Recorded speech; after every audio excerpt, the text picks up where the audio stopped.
Ano ang bulkan? Narito ang katotohanan sa bulkan. Ang bulkan ay isang butas o lagusan sa balat ng mundo o mas kilala sa tawag na crust, kung saan lumalabas ang mainit na magma, abo at gas mula sa ilalim ng lupa. Nabubuo ito dahil sa paggalaw ng tectonic plates sa ilalim ng lupa. Narito ang ilang katotohanan tungkol sa bulkan.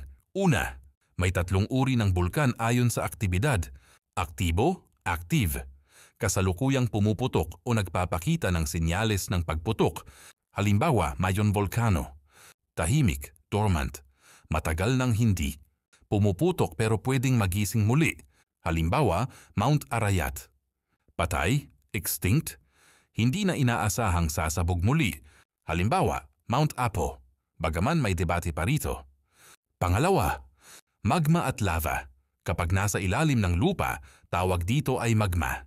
Kapag lumabas na ito sa ibabaw, lava na ang tawag. Pangatlo, bakit maraming bulkan sa Pilipinas?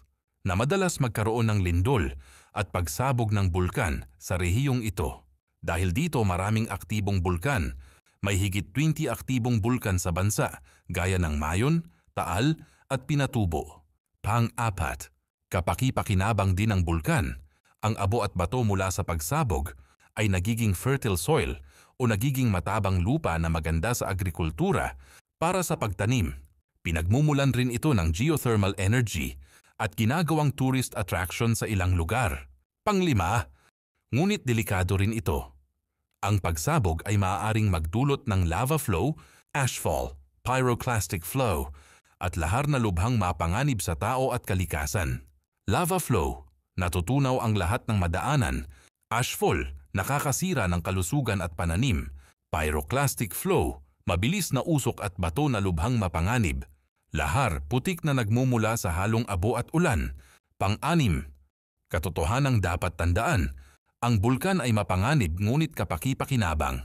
Mahalaga ang paghahanda at kaalaman para sa kaligtasan. Ang kalikasan ay may sariling paraan ng pagbabalanse sa mundo, kaya mahalaga sana na atin tong pangalagaan. Hanggang dito na lang, maraming salamat.